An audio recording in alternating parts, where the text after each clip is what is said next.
केंद्रीय गृहमंत्री अमित शाह आज पुणे दौऱ्यावर. शहांच्या हस्ते लोकमान्य टिळक पुरस्काराचं वितरण. जंतर मंतरवरील लाठीचार्जवरून काँग्रेस करणार आंदोलन. पंतप्रधान मोदींकडून इंस्टाग्रामवर नवा व्हिडिओ शेअर. तर जंतर मंतरवर आंदोलनादरम्यान शिवीगाळ केलेल्या आंदोलकांना माफ केलं, मोदींचं वक्तव्य.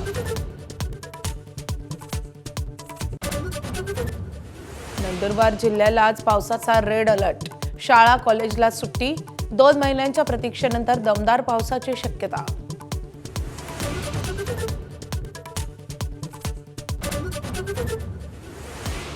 बुलढाण्यातल्या 13 तालुक्यात काल अतिवृष्टी. सरासरी 130 मिलीमीटर पावसाची नोंद. पुराच्या पाण्यानं घरं, शेतीचं मोठं नुकसान.